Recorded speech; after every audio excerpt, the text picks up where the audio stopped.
Shera is an okay show. I mean, it's not great, but it's also not terrible. It's somewhere in the middle. Hey guys, I'm Lila and I cover your favorite animated films and TV shows, and today I'm talking about the 2008 Netflix show Shera, Princess of Power, and discussing why I think this show is kinda average, and also reviewing the show as a whole and my thoughts on it. Okay, so the Shera I'm talking about today is not the original. It's actually an adaptation of the 1985 cartoon Shera, Princess of Power. And no, I have not watched the original 1985 version. So I came into this with absolutely no expectations. And boy, do I have some thoughts on this show. But before we get into that, here's basically what Shera is all about. So we start off with our protagonist, Adora, who was raised by a group called the Horde alongside Catra. Now the Horde is an evil group with plans of invading the planet Etheria. Adora then runs into Bo and Glimmer, who are part of the rebellion, aka the people fighting the Horde. And they quote-unquote capture her. And then shortly after finding the magical sword of protection, she transforms into Shera, a 8 feet tall, powerful princess warrior. Now remember, up to this point, Adora thought princesses were evil, so she was not too pleased with becoming one. What do you mean? What did I do to you? I didn't know being a princess was contagious. But eventually she learns all the bad things that the Horde actually has been doing and pledges herself to the rebellion. Also, there's some stuff going on with the first ones, and Adora is getting used to being a princess. So Adora pledges to reunite a group of magical princesses to fight against and defeat the Horde to save their planet Etheria. So that's basically what the show's all about. Now, the first couple episodes of the show do a really good job in hooking you into the mystery of it. They automatically make you wonder why Adora is able to even turn into Shera. Who were the first ones? Why can't Adora read an ancient language that hasn't been spoken in 1,000 years? And it's just all set up extremely well in the first couple episodes. Also, one thing that really got me into this show was the first one's tech. I thought it was really cool and interesting to figure out the mystery behind them and what happened to all of them. Okay, so now I'm going to dive into the many characters that this show has. Okay, the center of the show, Adora/Shera. If I had to describe this girl in 3 words, it would be funny, goofy, and strong. I think overall that Adora is actually a great protagonist. And in the first couple episodes, I love when Adora realizes that the Horde was evil, and Bo was just like, I mean,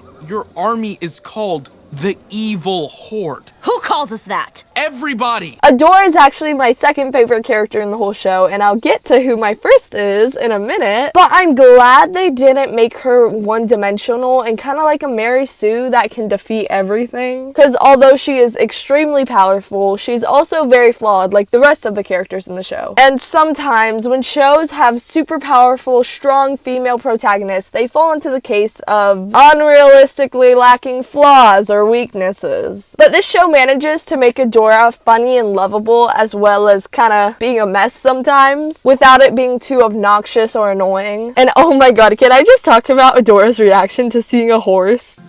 This is the best day of my life. She's officially a horse girl, and I respect it. But moving on, let's talk about Catra.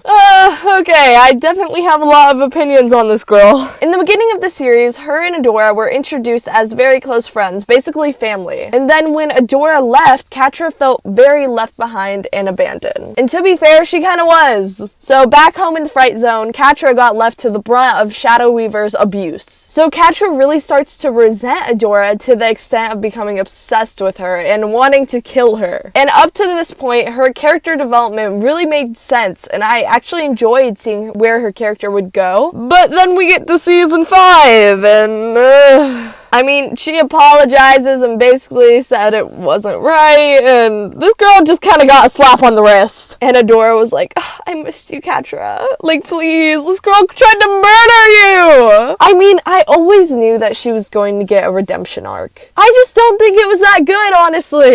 I mean, when you start listing out the things that she did, including the portal, killing Glimmer's mom, trying to kill Adora, destroying Etheria, it's kind of just like, how did you you guys accept her in so easily? Like, what? And I know some of you guys might be thinking that, oh, they were mad at her, but like, come on, they weren't mad at her to the extent they were mad at Shadow Weaver, for example. I mean, when Shadow Weaver tried to switch over, like, they did not accept her as easily as Catra. And honestly, I probably would have preferred if she just stayed a villain. And I did think she was a good villain, and I liked seeing her story arc, but I think her redemption kind of ruined all that. Okay, let's move on to the best friend squad. Glimmer. Honestly, I think she was kind of annoying at times. Like, a lot of the time. But I also think she's really realistic, because I think a lot of people in the world are annoying, so I feel like I'm saying that about every character. But in the beginning of the series, she is a stubborn child that eventually grows to be a really mature ruler. And I actually really like Glimmer by the end of the series. And I think her and Beau's relationship is super cute, although I don't know if I exactly ship them together. But either way, I think they're really adorable to watch. And speaking of Beau, I absolutely adore Beau. He's so cheerful and cute. I mean, look at him. Everyone here is a princess. I'm like the only one who's not a princess. Whenever his friends are in trouble, he rushes over to help them. And in the beginning of the series, when they first meet Adora, Beau is actually very willing to see past her faults and forgive her quite easily, which is kind of the opposite of what Glimmer does. And I'm glad they had a character there like that, especially in the first couple episodes, because I was already kind of annoyed that Glimmer wasn't automatically on Adora's side. Although I totally know it's unfair to be annoyed at that, because Glimmer had a very valid reason not to be on Adora's side, but it still annoyed me. So I'm glad Beau was there to kind of balance that all out. Now I need to quickly talk about the other princesses who are a part of the rebellion. Entrapta. Entrapta is personally the most memorable for me because I actually really liked seeing a princess switch sides to help the evil horde. And she's kind of airhead while at the same time being a genius. And I can appreciate when writers can make a character like that. But Entrapta has a lot of good moments throughout the series. Now, Perfuma is fine but forgettable. Frosta is an annoying little brat, and I'm annoyed every time she's popped on my screen. And I don't even know these two's names. And then we get to my favorite character out of the whole show, and it's actually Mermista. No. He is just my ride, okay? Just my ride. Oh my gosh, I love this girl so much. I love how nonchalant she is about everything and her tone of voice. And I feel like she's just really good comedic relief with not really caring about what's going on. And I especially love her relationship with Seahawk as well. It's just amazing to watch. And I swear she has some of the best lines. Hey, I'm here too. Don't make a big thing out of it. Okay, so let's move back to talking about the Horde.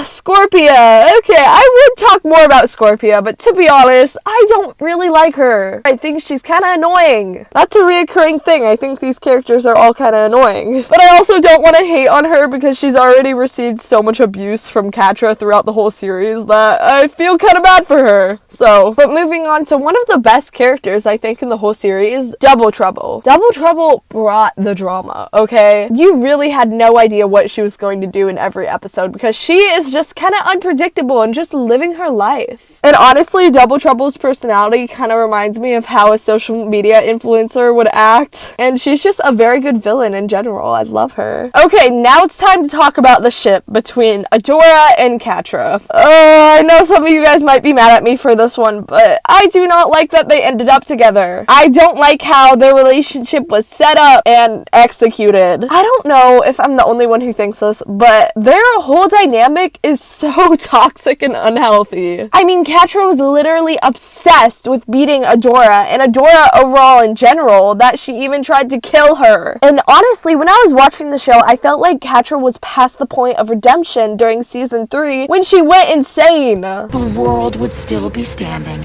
if you had never come through that portal in the first place. And like I said earlier, I always knew she would get a redemption arc. But honestly, I think Catra needed time away from Adora, just because of how much Adora consumed her mind. And don't get me wrong, I really did enjoy them being happy together, but it just didn't really feel satisfying to me, because everything about their relationship just screams toxic. And also, I thought it was kind of weird how they were introduced as almost like sisters. I mean, Shadow Weaver adopted both both of them, and they lived together like a family. They were raised together and both underneath an abusive authority figure, and had a super unhealthy relationship even then, because they were both always competing for Shadow Weaver's approval. I think it almost would have been better if Catra and Adora mended their relationship like sisters, instead of jumping into a romantic relationship. I don't know, I feel like I would like this ship a lot more if it was set up a lot better, because it was not set up well at all. But I think one of the very first episodes that kind of sealed their potential for a relationship was Princess Prom. Like, I could definitely see them being together throughout this whole episode. But then why did they introduce it like they were siblings? Like, it's just weird. But I freaking love Adora just following Catra around, and Catra's like, She stole my food and then asked me to spy on people with her.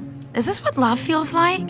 But after that, Catra just kind of has a downward spiral. And speaking of the abusive authority figure, Shadow Weaver. Okay, I forgot how creepy this girl is. I always felt so bad for Catra because she had to deal with so much abuse, always being the fallout child, basically. The one who got blamed for everything and was never good enough. Which obviously played into the reason why she resented Adora. Because Adora was, well, on the opposite end. Always being the perfect one. And the one that Shadow Weaver always wanted to be in control of. Even when she left the Horde, Shadow Weaver was so set on getting Adora back and blamed everything on Catra, which obviously was not her fault. And obviously none of this is real love. It's Shadow Weaver using Adora for power. I think this show does a really great job on showing how abusive relationships actually are, especially with the whole family dynamic. Now, by the end of the series, Shadow Weaver kind of joins the rebellion and helps them. But it was always a really big question in my mind if she was really redeemed or not. And personally, I don't think she was. But I also don't think she needed to completely be redeemed. But I do know that that whole situation's a really big debate, so leave your opinions down in the comments below. Okay, I quickly want to touch on the animation because I love how aesthetically pleasing this show is. I know that a lot of people did not like the animation in the first season, but I really do think it gets better. And I feel like the style is low-key a cross between anime and like American cartoons. And the show just has a very unique overall design, and I think it's really pretty to look at. I mean, look how sick this scene is, come on.